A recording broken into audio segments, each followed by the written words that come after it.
The Southern governors had a meeting. What did the presidency do? Reacted violently, and suddenly all those who were shooting widely, all their snipers came out. Now the man, who I don't know where he belongs, this country or another country, came out to say we have the numbers. And then the premium meeting, which is the meeting of the governors, that now brought in the respected traditional rulers. And in one sentence, destroyed the national image of the Sultan of Sokoto, came out to now challenge the South. Does it make sense? The Sultan has a preeminent position. And in all their meetings, you see people giving way to him at national level. The next meeting, they will challenge his right to preside. On the issue of the governors, I think there is more noise in what they didn't say than in what they said. How do I mean? Plateau State was just burning the week before. Kaduna State was burning even as the meeting was going on. Absolute silence on those things. All they are interested in is power. In other words, the northern governors, those who were there, forget this nonsense about being unanimous. It was never unanimous. Came there, started talking in a way that I can describe as talking down on people. Our Constitution is very clear.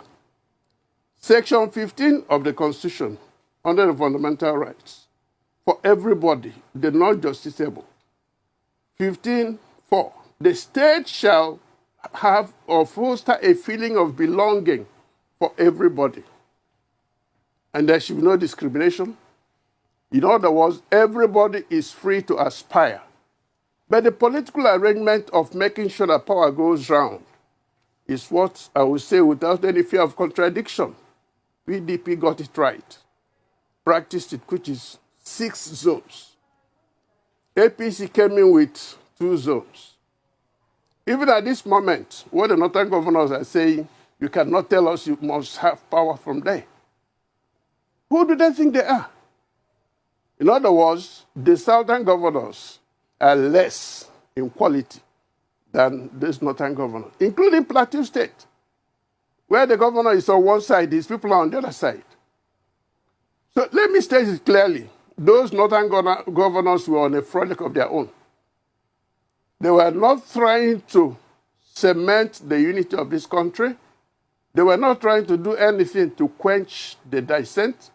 All they were doing is cause confusion, like Ambassador Kwande said. And it was in cahoots with the presidency. If you remember, Attorney General was busy equating open grazing to selling spare parts and questioning why we should even talk about presidency coming to the South.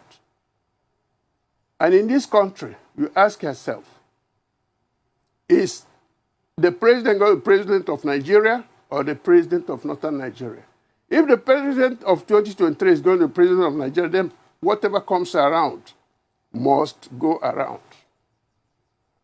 So, without any equivocation, those governors really destroyed the tiny thread that has been holding us. That's on the issue of 2023. What about the sharp wound of open grazing? In a simple language, Hawa will go to her place, plant things when it is due for maturing. One man, one small boy carrying AK-47 will bring in his cattle, and they destroy what she has been doing for the past 1 year. And if she talks, the AK-47 will come out.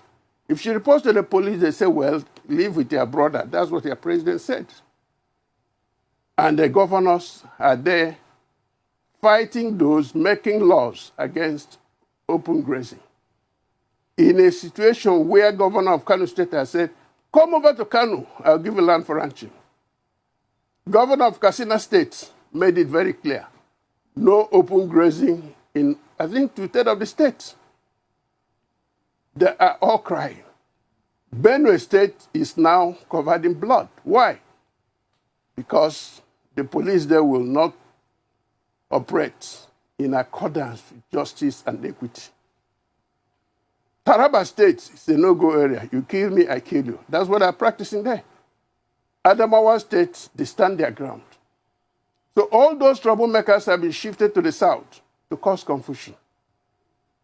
Then you talk of a group of governors coming back to support those criminals. Yes, they talk of insecurity, but in general terms. And as far as I'm concerned, the governors are doing well. The president is doing well. But the people are suffering, and that's the raw truth.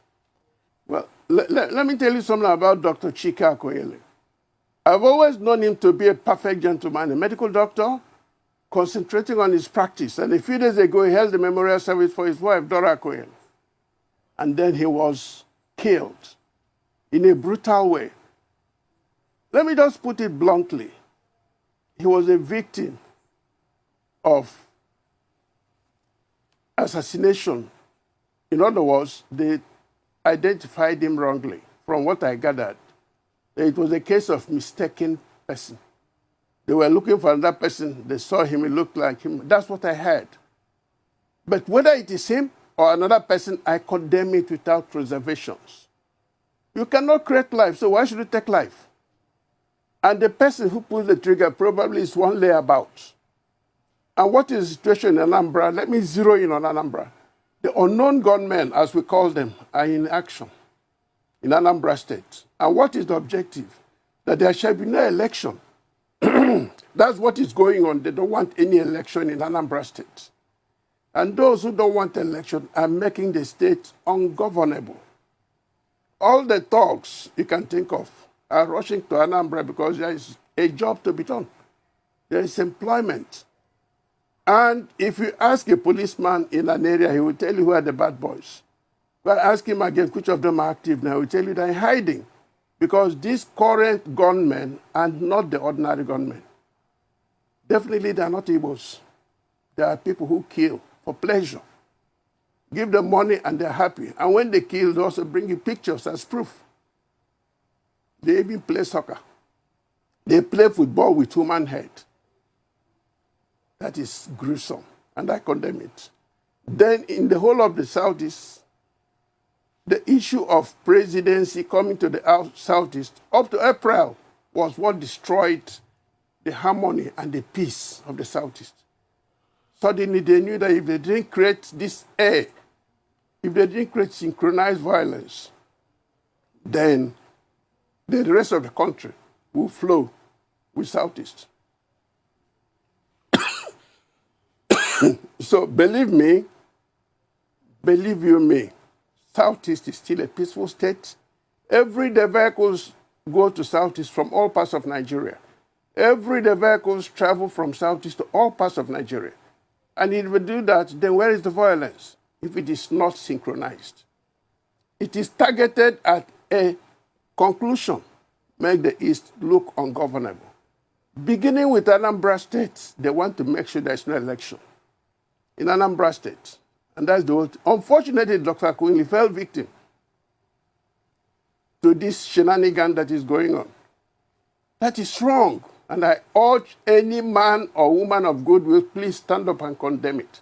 And if you're one of those financing this assassination, financing all this violence, please go home. Take the gun and put it on your own head. Then you can understand what death means.